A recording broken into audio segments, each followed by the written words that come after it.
on, let's go. Set the pace, watch me steal the show. Higher ground, yeah, I'm rising fast. This is my moment, it's built to last. Keep the focus. Hello, everyone, and welcome to the Balanced, Beautiful, and Abundant Show. I'm your host, Rebecca Whitman, helping you go from burned out to balanced, beautiful, and abundant. Today, we have a new friend of mine. Welcome to the show, Kelly Gushue. Thanks, Rebecca. So happy to be here. I am so glad we met this year at a Global Women event, and we just sat next to each other by chance and hit it off. And I am so excited to share you with my community.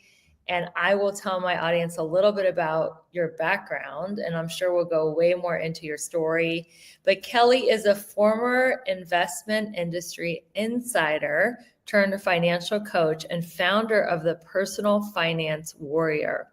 She empowers women to take control over their money, invest with confidence, and build lasting wealth alongside their careers. As a graduate of Harvard University and the Booth School of Business at the University of Chicago, Kelly combines world-class expertise with understanding the challenges of women. Her mission is to give every woman and a few good men that are listening to the show, you'll get some amazing tools too, and she's going to share these. But she's going to give everyone these tools to create a life of financial independence and confidence. I think that's what everybody wants, right? Along with health is financial independence and confidence. So this is such a great mission, and you are such a world traveler. I know you've been to 50 different countries and lived in 11 cities. Tell us about your journey. Like, how did you go from being a Harvard grad to being this financial wealth coach? Sure. And actually, Rebecca, it starts a lot earlier than that. Yeah, and so let me take you back to fourth grade. And so in fourth grade, we had a half day at school and there was a $2 pizza special. And so I was excited and I asked my mom for $2 for the pizza special. And she was embarrassed and she looked at me and said, Kelly, I don't have $2. And I couldn't believe it. I said, what do you mean it's only $2? Let me look at your wallet. And ashamed, she opened her wallet and not a single dollar fell out. And I knew at that moment, as the youngest of 4 children, that my mom ended up leaving my dad. She was blocked out of the bank account. And so she needed to start from scratch with 4 young children. And so in fourth grade, I learned that money is not about buying things. For me, it showed me that it was about choices. And so I decided in that moment that I was not going to let money dictate my life. And so as a hardworking individual, I then wanted to follow the blueprint. And so worked hard, went to a top college, earned my MBA, and then landed my dream job of a 6-figure job on Wall Street as an investment analyst. Even though what I found out was that I was $120,000 in debt. And so even though I was helping these multi-million-dollar clients, I was embarrassed that I had this huge amount of debt. And I couldn't believe that what I thought was I followed the path of success, and here I was, $120,000 in debt. And I was a bit embarrassed that here I am analyzing these investment portfolios. And so I would go into the office on Sundays, and it was on a snowy Sunday in February that I was doing some research, and I realized that I'm doing all this extra research for clients and I'm not investing for myself. And I'm not focused on investing as a way to repay this debt. So I started using those Sundays to start investing, to start exploring ideas. And I came across an idea And I put in a small amount because I was paying off my $1,500 in, every month for my student loans. And at the same time, I was investing these small amounts. And in particular, there was a company that was on the verge of bankruptcy. And I said, I think this is an opportunity. And I invested a small amount. And I'm a long-term investor. And I teach my audience that, step by step and creating a portfolio over a long period of time. So it was 2 years later that I looked at this position that was $1,000 and it turned into $50,000. Wow. And so this was the power of investing on behalf, like for myself, and really using that energy to invest for myself. And so this is what I want to share with my audience, that you too can learn how to invest. And I focus on women, and in particular women entrepreneurs, because the number one mistake that I've seen is that they're so focused on their business, just like I was so focused on doing a good job for my clients, that I wasn't investing for myself. And so this is why I have different coaching programs particularly for women entrepreneurs, so that they don't make the same mistake that I did, is that they are growing their business and investing alongside their business. That is such a great story. Now, where did you grow up and how did you end up getting into Harvard? And was that Harvard undergrad? Yes. So I went to Harvard undergrad. So I grew up in Boston. And so, as I mentioned, the youngest of 4 kids. And so my mom needed to leave my dad. I was about 2 years old. And we moved from New Jersey to Boston. And that's when I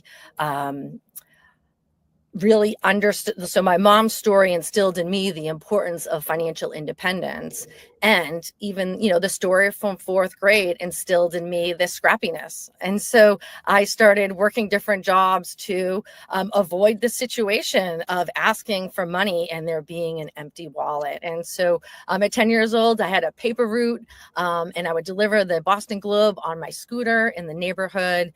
And then don't tell anybody, I was 12 years old when I got my first job at the grocery store and was bagging groceries and actually feel really grateful. I worked at that grocery store all through high school and was able to juggle different activities. I really enjoyed playing volleyball and played on a regional volleyball team. And my mom, juggled multiple jobs. And so I really relied on the community for help, for rides, for, supporting me in my different extracurricular activities.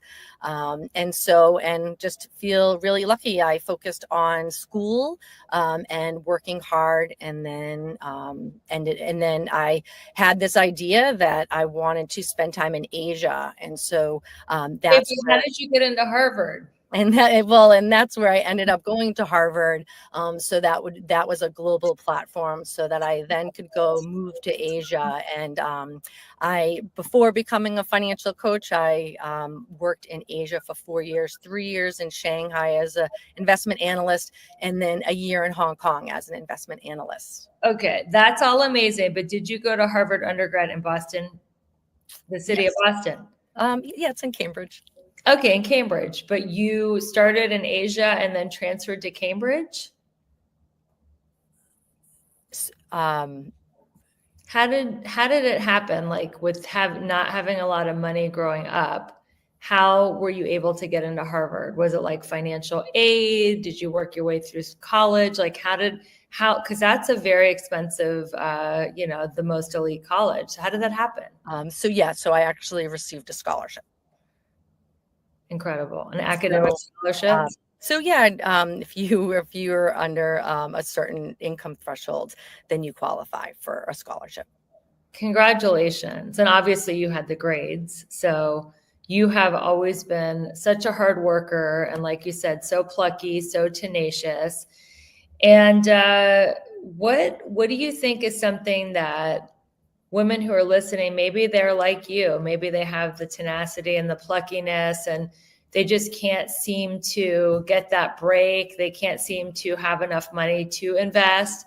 What do you think is the number one mistake that women make when it comes to their finances, with investing, anything that maybe give us a couple mistakes that you see women making that you can help us with? Sure. I would say that the number one, I kind of want to say myth that I want to break is that you can start investing just with a very small amount. And it can be $25, $50, $100.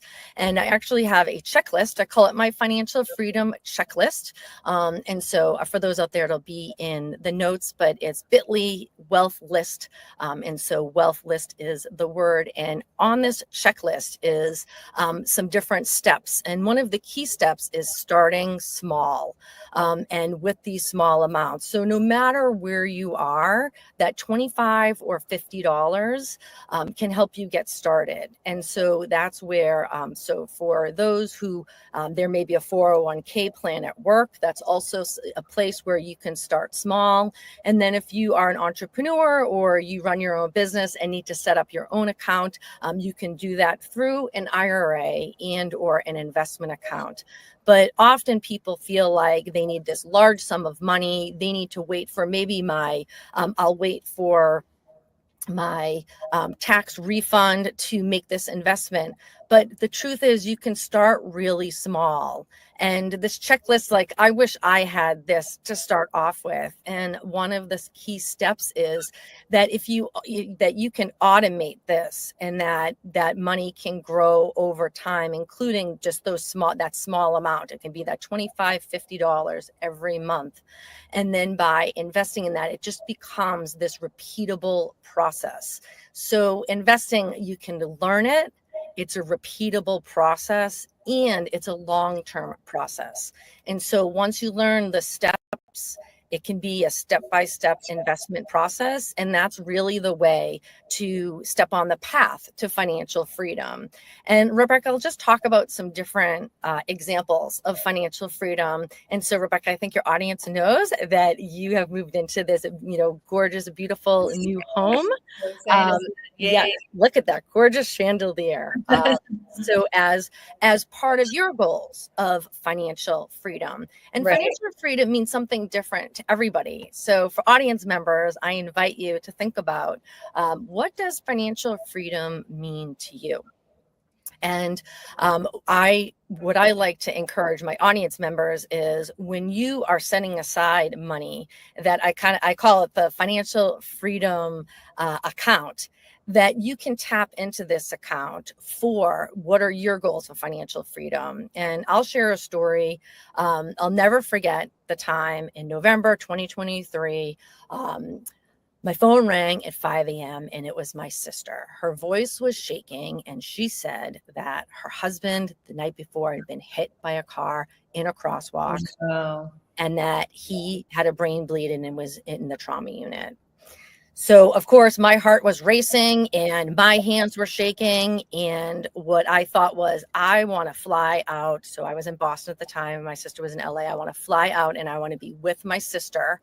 And no matter what happens, I want to be by her side. So if he is going to make this recovery, then that is going to be a long-term path. And then if there's another situation.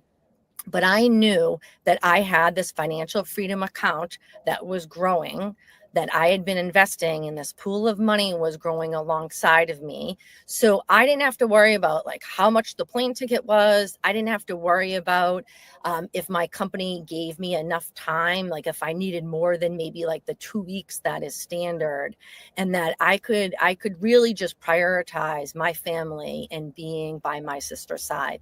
So the great news is my sister's his name is Jeff. Jeff made a miraculous recovery. He is doing amazing. So after a 6-month recovery, and for me, that was the catalyst that I wanted to move closer to my sister. So I had this pool of money, and then a year later, I moved to LA.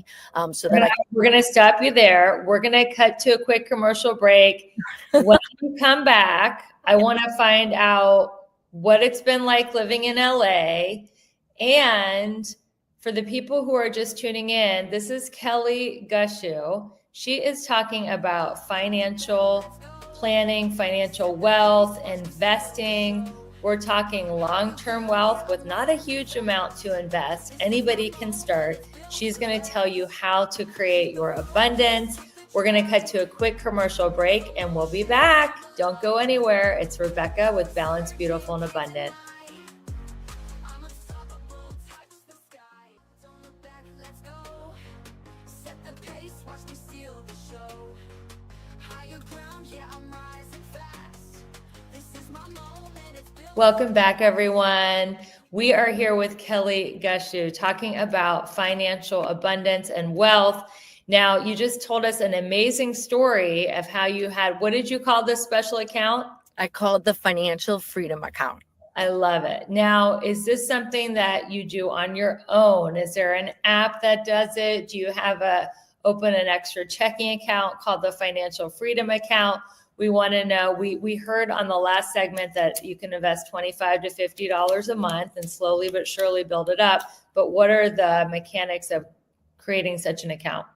Sure. And so I provide workshops on my website. There are details for that. And in my workshop, we talk about the steps, the step-by-step process.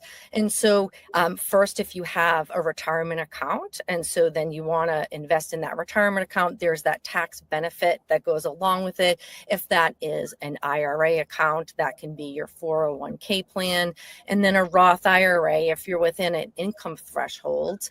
And then what I like to call the financial freedom account is really more of an investment account, because those retirement accounts, ideally, those are funds that you're saving for retirement, that you're investing, and they're growing over time for retirement. But this, ideally, this separate account is an investment account, and that you are adding to that as well. And so that could be you're adding to your retirement account, you are adding to this investment account. And this is in my workshops, I talk about the money mastery system so that you are doing several of these steps at the same time, and they can be in small increments. And then the idea is that this fund is growing over time. So you do want to open it at an investment provider. It could be the same provider as your retirement account. And then you can and one of the steps on my checklist is we want to keep it simple, especially for those who are starting off, is we want to think about an index fund, an S&P 500, that is the largest index, an S&P 500 index fund as a starting point. So for those small amounts, you just want to keep it simple. The goal is, and even for today, the goal is to start investing to add that amount.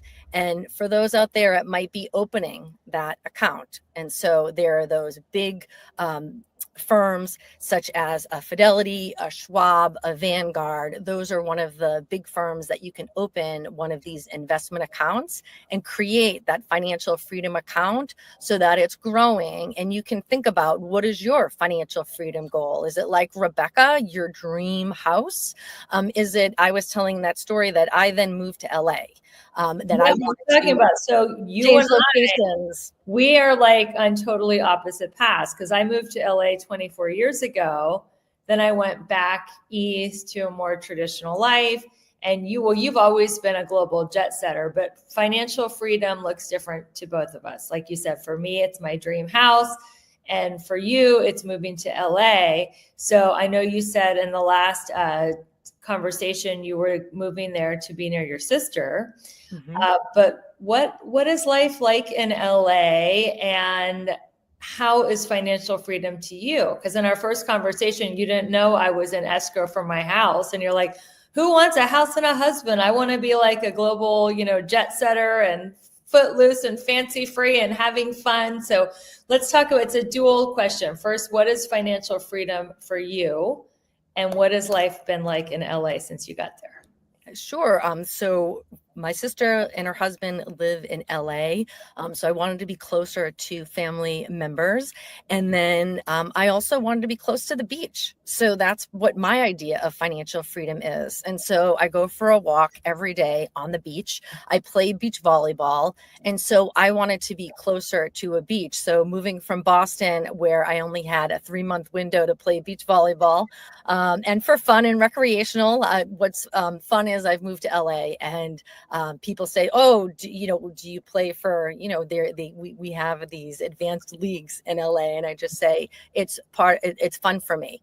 And that's part of my financial freedom. And so this is why I say that this looks different for different people. And I had this pool of money growing alongside. So not only moving to LA, but also to launch this business, to focus on providing financial education and financial coaching for women. And so for me, I wanted to have that really flexibility to really pursue these dreams and goals. And what was life like doing all this traveling? Were you doing financial planning and investing then? Were you an entrepreneur? Like, what gave you the money and freedom to be able to live in 11 cities? And tell us some of the cities that you've lived in. Sure. So I want to say that I've always been a dreamer. And so I've always had ideas that I wanted to live and travel around the world. And so when I was in college, I'll never forget that I was a sophomore and went to one of these information sessions on an investment firm, and they flashed a screen that said London, Tokyo, Sao Paulo, New York. And I said, that is what I want to do. And then if it's an investment firm that allows me to travel around the world, then I want an internship. And so that I had the idea that, so junior year, I took a class on China, and that's where the light bulb went on, that it was really going to be China what I thought over the next 20 or 30 years, that would really be the engine of growth for the world, because it had been, from an economic development standpoint, it had so far to go. And so I wanted to combine all of it. Right now. I mean, China's like our landlord. So it's good that you went there. So when I took a class, this was in the late 90s. This was before it was clear that China would have this, incredible economic trajectory. Mm-hmm. And so when I took a class on China at Harvard with Professor Perry, that was when it dawned on me that China was going to be part of this growth story, and that I wanted to spend time in Asia. And so I actually, during college, I did a summer internship in London to get a context for Europe. And then I said, actually, I really want to focus on Asia. And so I started my career at JPMorgan and started working in San Francisco, actually covering tech. And then I moved to Shanghai. And so I actually moved to Shanghai on my own. I didn't speak Chinese, and they really weren't going to hire me in advance. So I had heard from actually a mentor at JPMorgan that, Kelly, why don't you move there? And then it really gives you a chance to be hired. And I've always been a beneficiary of mentors. And so I moved there on my own, and I actually, within 3 months, was hired as the first non-Chinese at one of the top 10 investment firms that was starting an international division and needed some research analysts. And so I was the start for a group of research analysts that were hired to train other research analysts about investing in stocks. And so that was my path of moving to Shanghai. And then I lived in Shanghai for 3 years, and I was interested in emerging markets. And so that's actually, I was working at Citigroup, working for a global investment platform, and I had moved back to the US, and I returned to the US, and I was open to moving back at some point. Wait, let me go back to China. Did you learn Chinese? I did. Fluently? No, I mean, it takes a long time, but I was interacting in a Chinese speaking environment, so I needed to. That's amazing. Wow. Well, Rebecca, I like to joke around. So when when you're hungry and you need to eat, you're going to learn fast. Yes. And there's sure a lot of good food to eat over there. Okay. Go on with your story. I then, so I was working at a global investment firm, and the financial crisis happened. And I couldn't believe that at a global firm like Citigroup, there was a question about, was it going to make it? A number of these large firms. So Citigroup was a beneficiary of the government bailout. And that's when I decided I wanted to go back. I wanted to apply for an MBA. I wanted to study the financial crisis. I felt like the lessons would be with us over the next couple of decades. And in particular, from a U.S. standpoint, what we learned from the financial crisis, there may be other countries that may engage in some of these activities that they will have kind of future problems. And so I ended up going to the University of Chicago to study for an MBA at the Booth School of Business, and then that's where I knew that I was open, that I wanted to go back to Asia. And so after that, I worked in an investment firm. They had a rotational program, and I was able to be placed in Hong Kong. And so that's where I worked as an emerging markets research analyst.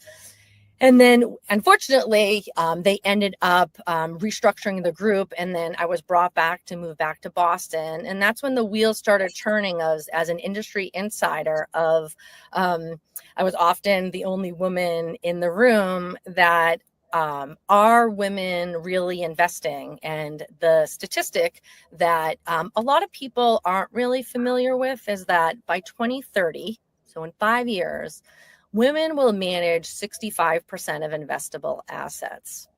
Wow. And that is part of this inheritance that baby boomers will pass that wealth to women. There is the saying that these millennials are excited about this inheritance as well.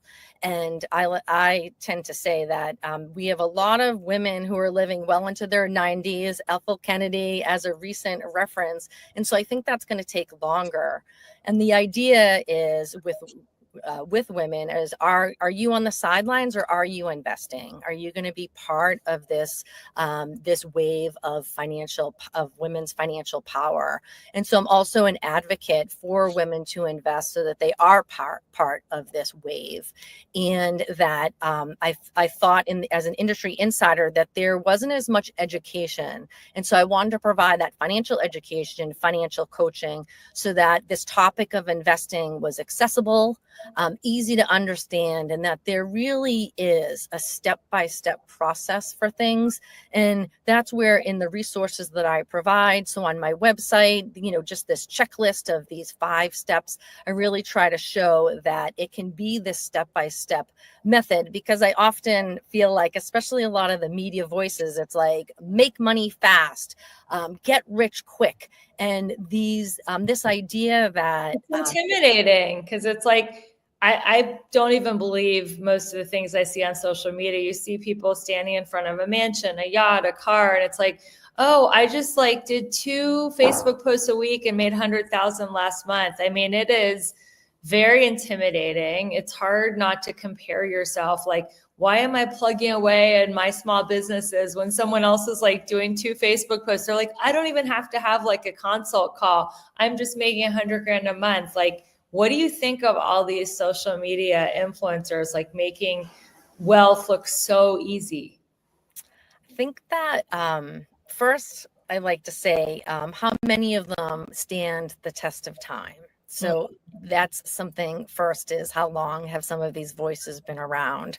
We only have a small number of voices that have stood the test of time, and they typically have investment fundamentals that they are teaching and that they are talking about for their audiences. And I just think that there's an opportunity. There's just a lot of noise. And so another question that I pose to people is, does that person have industry experience? So there are a lot of voices who then say, I paid off debt, but what are some other ways? Were you investing? Do you understand how the industry works? Do you understand how to open up an account? Do you understand some of the, the implications? So I think that's also, another question. Does this individual have industry experience? And then do they have some articles that they've written? Because I also think that the finance industry, there is a lot of substance that goes along with it. So often it's training. So part of being in the industry, I do have the CFP designation, certified financial planner. But part of being in the industry is you have training every year to stay up to date with different industry topics. The amount for retirement contributions change. There are different dynamics within the industry. So the education component for those who are advising and educating people changes. And so that's also an important aspect. So that's why I say is, does that person, have they written some articles to show that there's a bit more, that they have a bit more substance to share about it? Because yeah, you can watch in a video, but what else do they have to offer? And I would say that finding a trustworthy guide is really important for, Rebecca, as you talked about, this step-by-step longer term process. We're going to stop here for a commercial break. When we come back from this quick break, we're going to talk about how you can get an MBA, which I like to call massive bank account. And Kelly is the person who can show you how to do that. So hang out for 2 minutes, go to the commercial break, and we'll be right back with some amazing financial guidance from Kelly Gushue. She is a personal finance warrior, a coach, certified financial planner, all the things that can help bring in your abundance in 2025 and beyond.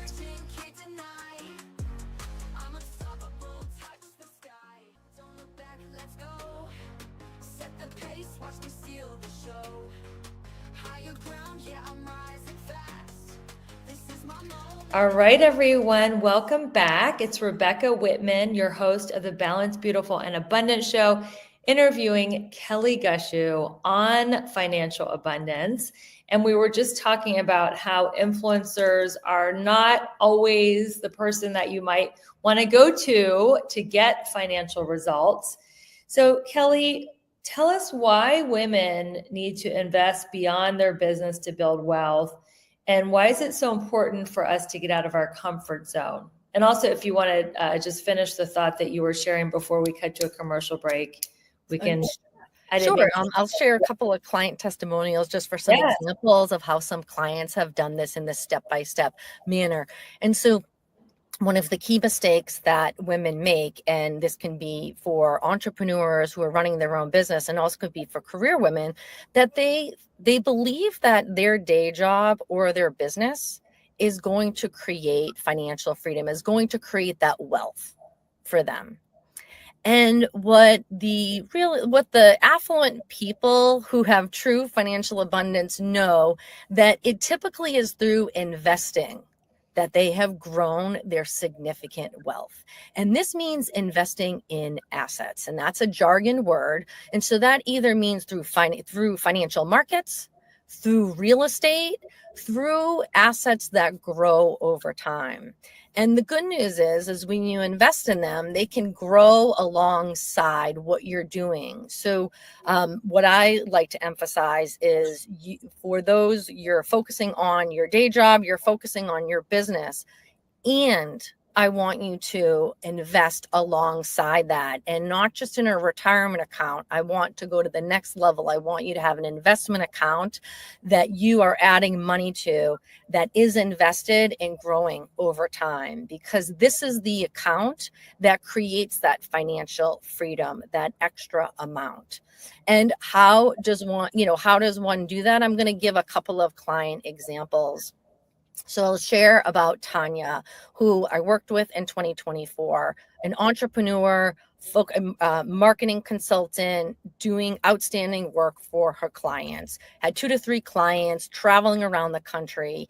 And she attended a workshop and realized that she was ignoring important parts of her finances. So this is somebody who was doing fairly well as a consultant. So 3 things that she focused on and she realized in our work together. So number 1 was, as an entrepreneur, she could open a solo 401k plan. And so that means that you can contribute so much more in this special solo 401k plan, up to $70,000. So she's doing well. So typically, if you invest in a 401k, you're capped around that $23,000. In 2025, it's $23,500. With a solo 401k, you can contribute up to $70,000. So for her, she could allocate $40,000 to this account and have those tax benefits. So that was the first thing. The second thing, and what I do, and as part of this financial freedom checklist is how much do you have left over to invest on a monthly basis? So yes, you can start in a small amount, $25, $50. Tanya had $2,000 extra dollars every month. So she was able to automate that. So in 1 year, that's $24,000. And then the third, and that was going to be, she was going to invest that in her investment account. And then the third thing is that she was saving money for a big ticket purchases. She already had purchased a house, and she and her husband wanted to purchase a seasonal property. And so she then was saving up for that money as that was something that was part of her financial freedom plan. And so these 3 steps of the adding 40,000 to that solo 401k, that extra 2,000 every month, that resulted for her in an extra $50,000 in her account in 2024, with her just making some tweaks and adjustments. So yes, those dollar amounts might be smaller for people where they're doing maybe, it could be $100, it could be $500 a month, but over time, the impact that has. Now, last year we had a 25% return in the S&P 500. That's much higher than our annual 10% that over, the last 7 or 8 decades that we've had. And so, but last year was an exceptional year. And even if you had $100,000 and it was invested in S&P 500 index fund without any extra effort. So for those out there, once you learn this process, this repeatable process, without picking up an extra finger, without trading hours for time, without any hard work, your portfolio grew $20,000 from $100,000 to $120,000 without any extra effort. So once you learn this process of investing, it is a powerful way to create, I like to call it that financial freedom account, because it's really about what you want to do with that account. Once you learn the process for how it grows, it's really about what it means for you and your family. That is great advice. Now, what does S&P stand for? Sure. It stands for Standard & Poor's, and the 500 represents the 500 largest cap companies. And the idea is that this index is a broadly diversified index. And with the growth of some of these large tech companies, there are some questions, about how broadly diversified it is. But just in general, it is one of the largest, most diversified index funds to invest in. So that tends to be a great foundation and a great first step for investors, experienced investors and first-time investors. So you're telling me everybody's complaining about the recession, the price of gas, and the price of eggs, but while everybody was experiencing inflation on the streets, in this index, this financial fund, people were making a 25% return average on their investment.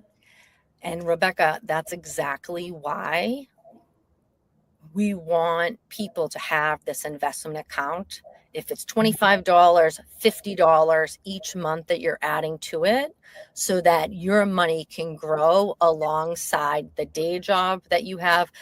It could be the multiple jobs that you have as an entrepreneur, the job, the business that you tend to work so much extra time on it, that in addition to that, I want you to be investing in this account so that you too can benefit from. It was 25% in 2024. And over the last 5 years, the average has been 15%. So that means, on average over the last 5 years, your account grew 15% each year. And even if it's, $1,000, $2,000, $3,000 over time, that money is, there's that word compounding, that's industry jargon, but it is growing. And one of the words is like a snowball, that snowball effect. Not only is it growing larger, but it's also like a faster way that your money is growing. And we want, I'm an advocate that I want more women to be participating in the investment process. Now, in your opinion, why do women need to have money? Like what does that do for women? Sure. Well, I'm an advocate of financial independence. So as I talked about, the story with my mom growing up is she was a homemaker and the 4 children, and she needed to leave my father and was frozen out of the bank account. And she needed to decide, was she going to stay, in the situation, or was she going to leave, and to make that tough decision to leave and start from scratch.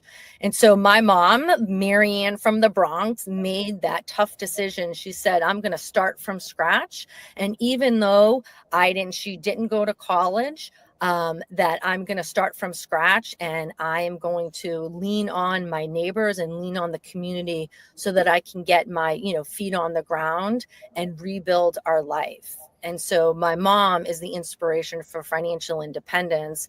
And so whether you're in a relationship or not, I want more money I want women to know about where their money is.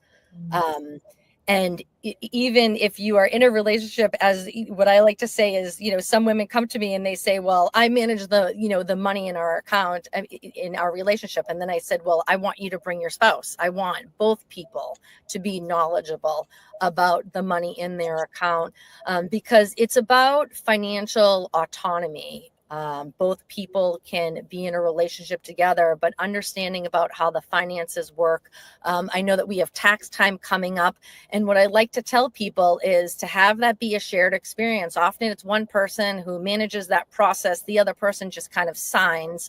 But there's a lot of valuable information that's on tax documents for you to understand about your financial situation. And I'll just share one other kind of interesting dynamic is, I really believe that COVID was a complete game changer for this topic of money. So not only were people scared of, I might lose my job, I did lose my job, this, what's going to happen with COVID, but this attention on, I don't know where the money is. And we're now in this situation. And so I do believe that post-COVID, that there's been a lot more attention on understanding the money in household accounts, how the money works, how investing works. And so whether this is financial autonomy, financial independence, I like the term financial freedom. It doesn't mean, that you have to quit your job. It just could be, what are your goals and dreams? And so there's been much more attention on money. And I think that is an amazing positive trend. I agree. I think everybody should have 3 to 5 streams of income. People should have active investments like side hustles, which is what I teach, passive investments, which is what you teach. And let's bring the abundance on. Let's create that MBA, massive bank account. Now, I know everybody's going to want to know these 5 money moves that every entrepreneur needs to make. How do we get this list? I want to get my hands on this list. And tell us how to stay in touch with you on social media. Sure. So I made it easy. So it's bit.ly wealth list. And so wealth list, one word. And so you can find that. My website is Personal Finance Warrior, and I have a list of resources also on Instagram. On my Linktree, there are some freebies there. There are some helpful articles, as well as I list my workshops that are coming up. A workshop is a great way to learn more about the step-by-step process and to engage more with your money. And so I just want to leave the audience with that you can start today. That when I got that call from my sister at 5 a.m., we don't know, life can change just like that. So you can start investing today. And if the next step is to open an account, if the next step is to look at, can I do $25? Can I do $50? How can I automate that process? I would love for you, when you're listening to this podcast, even if you're driving, that you think about one action step that you can take today. Such great advice, Kelly. Thank you so much. And good luck with your global tour. I know you're speaking in London, and you are just someone who is really out there in the world, sharing your mission and empowering people to get to their financial abundance. So have a great time on your speaking tour this year. And thank you for being my guest today. Everyone, thank you so much for listening to the Balanced, Beautiful, and Abundant show. I am your host and your friend, Rebecca Whitman, taking you from burned out and overwhelmed to balanced, beautiful, and abundant. Make sure you share this show with a friend. If you're listening on a major podcast platform or if you're listening on the radio, we really appreciate you staying in the community, listening to the show. If you're not following it, make sure you're following it. You can also see the video on YouTube if you want to see the behind the scenes of my dream house and see how beautiful Kelly is and all the great video things that you can't hear on the radio. Make sure you turn into my YouTube channel.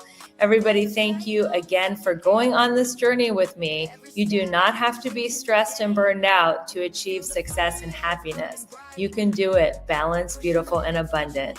And until we meet again, keep your vibe high and magnetize. Bye, everyone.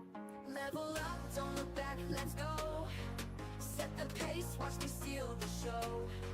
Higher ground, yeah, I'm rising.